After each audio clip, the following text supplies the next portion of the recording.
Quand j'ai vu l'UPR, j'ai eu le flash tout de suite. C'est une superbe coopérative, un outil de travail extraordinaire et un grand nombre d'adhérents fidèles. Le fait d'être coopérateur, c'est un état d'esprit avant tout. On ne peut pas nous le retirer. On est une belle maison, on a des beaux outils. Quand on nous dit que nous sortons des bons vins, ça fait vraiment plaisir, on sait pourquoi on travaille. Le Ménil sans l'UPR, ça ne serait pas le Ménil-sur-Angers.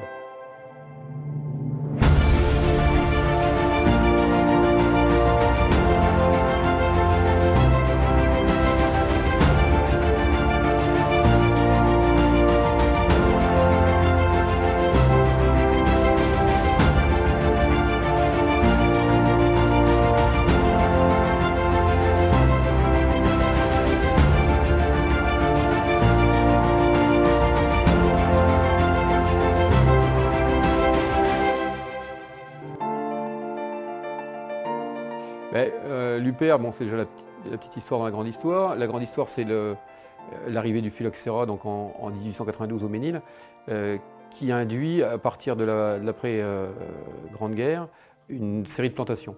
Donc il y a une production qui arrive à terme 10 ans après, donc dans les années 30-35, qui est donc une production de vignes neuves, puisqu'elles viennent d'être greffées. Donc on a une production qui devient plus conséquente. On a aussi les effets de la crise de 29 financière. Et les deux conjugués font que le vin de Champagne, à cette époque-là, connaît une crise et un marasme économique assez important. La crise était quand même profonde et il y avait beaucoup d'invendus. Et les invendus sur des raisins, si on n'a pas les moyens de les vinifier et de les stocker, la matière est carrément perdue. Les vignerons du village pressuraient beaucoup chez les négociants parce que les pressoirs particuliers d'époque, il n'y en avait pas beaucoup.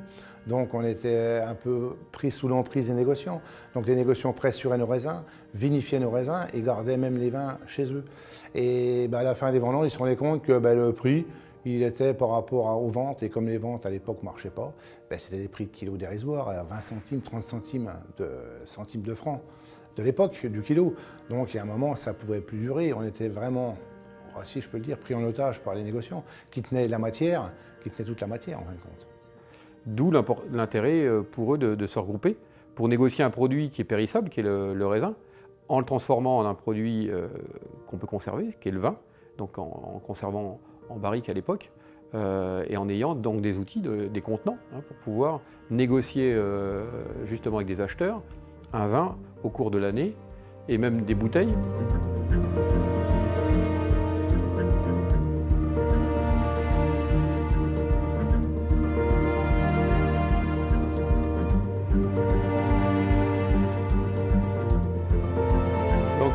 La date de création de la coopérative est donc le 23 août 1937.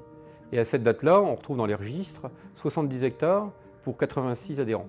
Donc il y a quand même déjà c'est quand même conséquent pour une première association de vignerons. Ils ont voulu se réunir à l'époque pour justement créer quelque chose de fort.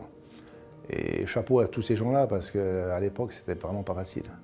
Alors, le président, c'était M. Henri Robert, il y avait Henri Champion, et après j'ai quelques noms en tête, il y avait Turgy, alors son prénom je ne l'ai pas trop, il y avait Patin, il y avait Vizeneux, et c'est des gens qu'on retrouve après dans les générations futures, dans les conseils d'administration.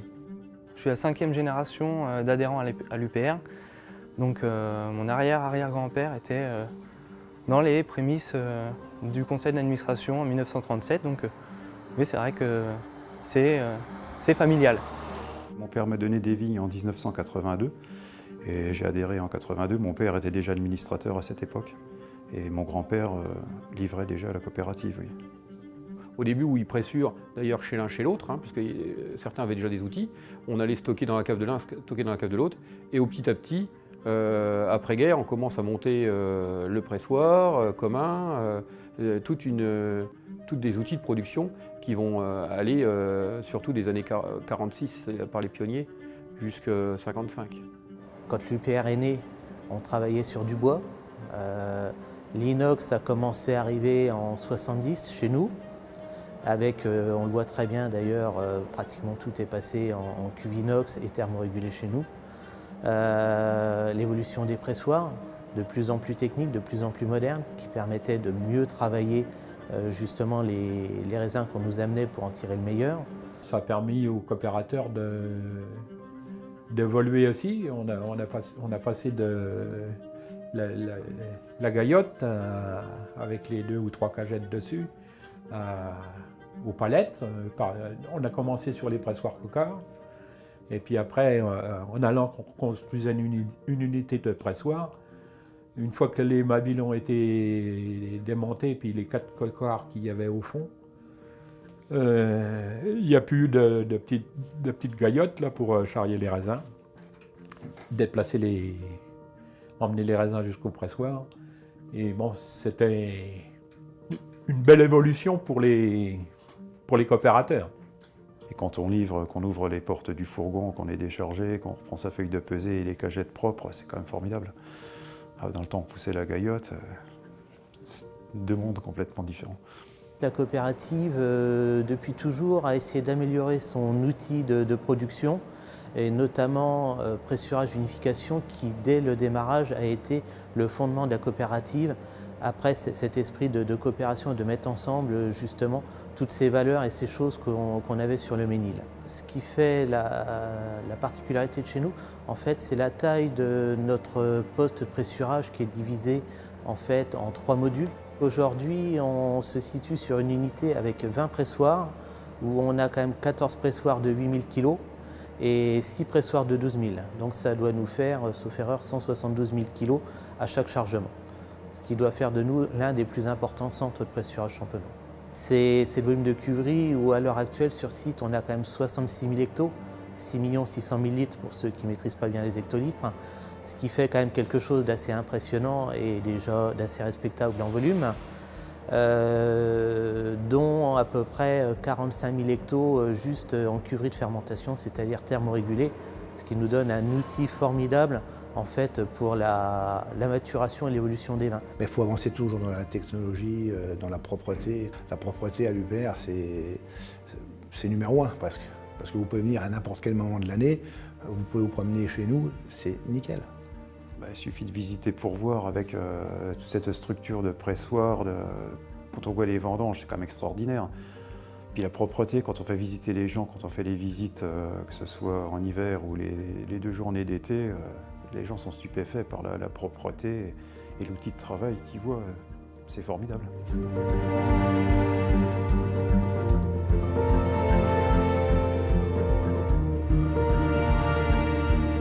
On le voit déjà dès le début. On est défini par rapport aux crues du Ménil-sur-Oger et puis les crues qui sont contiguës au Ménil. Donc après, par extension, dans les années 70, on est resté Côte des Blancs, mais on n'a jamais quitté la Côte des Blancs. L'appât du gain n'a pas été l'objectif. L'objectif était qualitatif, d'avoir vraiment des raisins de crues d'exception, qui sont ceux de la Côte des Blancs. Et notre terroir, assis sur la craie, a une régularité hydrologique qui alimente la vigne, qui est formidable. Donc déjà, avec une matière première, on est juste là pour accoucher, on va dire, le raisin et arriver à avoir le meilleur de notre terroir. Quand arrive le moment de l'assemblage, là on va travailler en équipe. On va avoir une commission vin composée du chef de cave, de moi-même en tant qu'œnologue, et puis de 3 adhérents, parce qu'il faut travailler en équipe. Le vin est quelque chose qu'on fait à plusieurs. On se connaît tous et on sait quel type de vin on va sélectionner, parce que même dans les cuves de Le Ménil, on va avoir ce petit arôme de fleurs blanches qu'on va mettre sur la brut sans année. Sur le millésime, bon, là on est sur des vignes sélectionnées, on va voir si on le fait ou si on le fait pas. Et puis après sur les dosages, là généralement c'est un peu collectif. On travaille, quand on sort une cuvée, on la présente carrément au conseil, où là on valide le dosage qu'on a pressenti à plusieurs, à une quinzaine. Donc on a des vins quand même qui sont sur la minéralité en fait qui est propre à notre terroir. Une partie très fraîche et citronnée, agrume, de par l'origine des chardonnays. Et il lui faut bien 2 à 3 ans avant de donner sa pleine ampleur et vraiment tout son potentiel. Et là, on a des vins qui explosent un peu et qui permettent vraiment de sentir l'âme du terroir.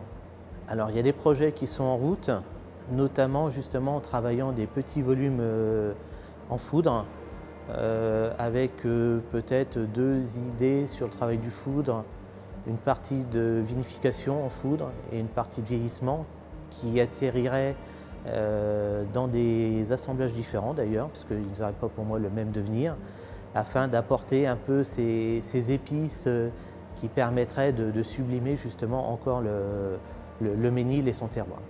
Vu la qualité des vins qu'on a, notre vocation, elle est d'alimenter les négociants. Si la valeur ajoutée est bien répartie, s'ils nous la rendent comme il se doit, donc il n'y a aucun souci. On est là pour valoriser, gagner de l'argent et le rendre à nos adhérents. Il y a à peu près 10%, 8 à 10% des bouteilles qui sont rétrocédées aux adhérents pour leur commercialisation ou leur consommation. Il y a aussi à peu près 8 à 10% qui est commercialisé sous le nom de Champagne-le-Ménil, ce qui représente aujourd'hui 150 000 bouteilles. Et puis le reste est vendu au négoce sous forme de vin, soit par des contrats longue durée à 5 ans, soit par des contrats ponctuels suivant les ordres de vente des coopérateurs. Parce que la coopérative n'existe qu'à travers ses adhérents. Hein. Donc nous ne sommes que des receveurs d'ordre et en contrepartie, nous revendons les marchandises sur le marché avec le négoce. Et la confiance des négociants qu'on peut avoir, ça c'est primordial. On a une confiance aussi bien réciproque avec nos négociants et ça s'est affirmé dans le temps. Les négociants, ils sont obligés de passer par l'UPR. Ils sont obligés. S'ils veulent faire des belles et grandes bouteilles à belle valeur, ils sont obligés de nous croiser.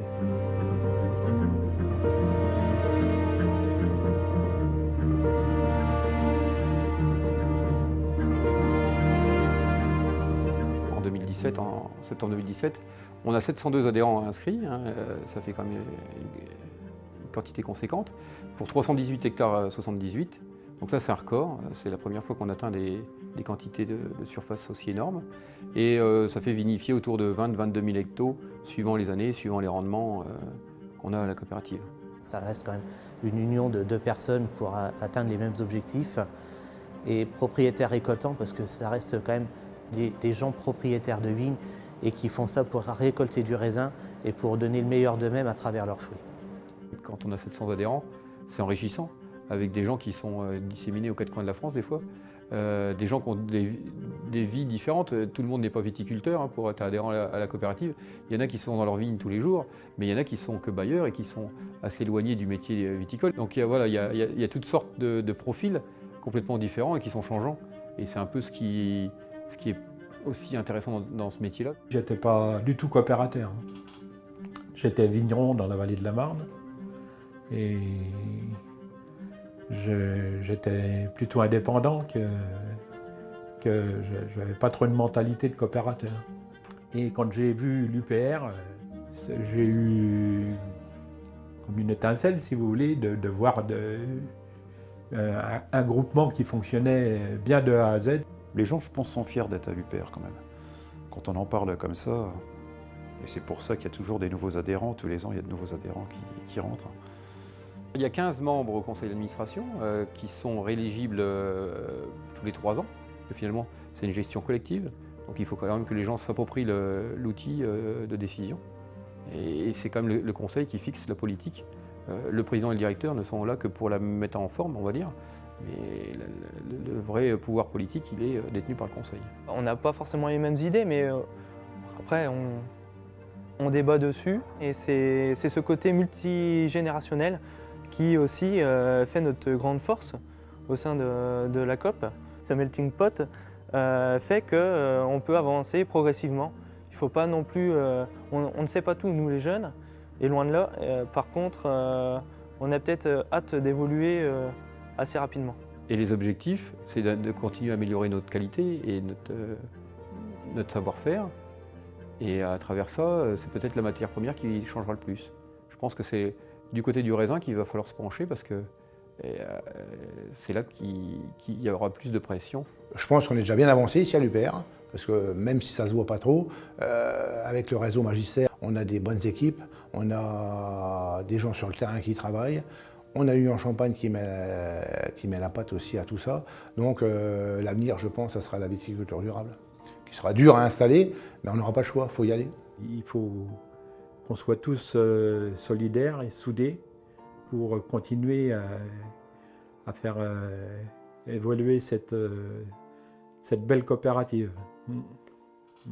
Et on est viticulteur en Champagne, dans l'une des plus belles régions de Champagne, la Côte des Blancs, et voilà, les grands blancs sortent ici, quoi. Donc, faut être fier. Faut être fier. Ben, il y a encore un bel avenir à l'UPR. Il y a des belles rémunérations, ils en sont tous convaincus. Et puis il y aura encore des belles fêtes. Donc Voilà. À nous d'écrire les 10 prochaines années, mais je pense qu'il y aura encore pas mal de monde pour vivre des beaux moments, quoi. Des belles vendanges, et faire des belles choses, des bons vins. Travaillez toujours aussi bien vos vignes comme vous l'avez toujours fait. Amenez-nous des beaux raisins et nous saurons les valoriser. Voilà.